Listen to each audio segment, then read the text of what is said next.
सही हैं। और तो और दोस्तों कबीर ने उसको इस बात के लिए भी माफ़ कर दिया कि वो सुल्ताना की सगी बेटी नहीं है, उन्होंने उन्हें अडॉप्ट किया है और वो एक मुलाजिम की बेटी है।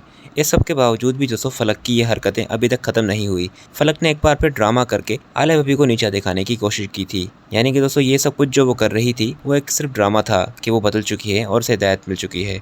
दोस्तों कबीर को ये बात तब मालूम लगेगी जब दोस्तों आप देखेंगे कि फलक दोस्तों अपनी किसी दोस्त को ये बता रही होगी कि इतनी मुश्किल से मैंने कबीर और आलिया भब्बी का एतबार जीता है, वरना आलिया भब्बी तो मुझे कब का इस घर से निकाल देती। और तो और कबीर को भी मेरी हैसियत का मालूम लग चुका है कि मैं एक मुलाजिम की बेटी हूँ। दोस्तों कबीर तो ये सारी बातें सुन रहा होगा, पर कबीर को गुस्सा तब आएगा जब वो फ़ोन पर ये कह रही होगी कि इस आलिया भब्बी का तो बंदोबस्त मुझे जल्द से जल्द करना होगा, मैं उन्हें इस घर में बिल्कुल भी नहीं देख सकती। इतने दिनों से जो मैं ये ड्रामा कर रही हूँ, अब तो मैं भी करते करते थक चुकी हूँ। और फिर दोस्तों कबीर उस टाइम उसे कुछ भी नहीं कहेगा, फिर कमरे में जाकर बैठ जाएगा, जहाँ दोस्तों फलक उसे कहेगी कि क्या बात है, आप जब से आए मुझसे बात नहीं कर रहे, मैं आपसे माफ़ी भी मांग चुकी हूँ और आप जानते हैं कि मैंने आलिया भब्बी से ही माफ़ी मांगी है और उन्होंने मुझे माफ़ कर दिया है, पर फिर भी आप मुझसे उस तरह से बात नहीं करते जिस तरह से पहले किया करते थे। इस पर दोस्तों कबीर कहेगा कि क्या बात करूँ, जब सब कुछ मैं अपने कानों से सुन चुका हूँ कि तुम अभी तक नहीं बदली, तुम अब भी आलिया भब्बी से बदला लेने की आस में हो। और फिर दोस्तों कबीर इसी बात को लेकर फलक से काफ़ी कुछ कहेगा और उन दोनों में बहस पड़ जाएगी।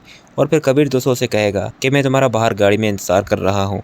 और फिर दोस्तों वो उसे उसके घर यानी कि सुल्ताना के पास छोड़ कर आएगा, जहाँ पर सुल्ताना कबीर को कहेगी कि अब फलक ने क्या कर दिया, कि इस बार फलक ने क्या कर दिया अब, तो वो उसे बता देगा कि अपनी बेटी से पूछे। और फिर दोस्तों फलक की सारी बात बताने पर भी सुल्ताना दोस्तों उसे साफ इनकार कर देगी कि इस बार तो बेटा मैं तुम्हारे लिए कुछ भी नहीं कर सकती, क्योंकि ये मुसीबत तुमने ही क्रिएट की है अपने लिए। और यहाँ पर फलक रोते रोते दोस्तों नवाल को भी कहेगी कि तुम कहो कबीर से, वो तुम्हारी बात ज़रूर मानेगा। और फिर दोस्तों अगले सीन में आप देखेंगे कि नवाल भी कबीर से बात करेगी कि फलक से गलती हो चुकी है, उसे माफ़ कर दो। अब कब तक फलक यहाँ बैठी रहेगी।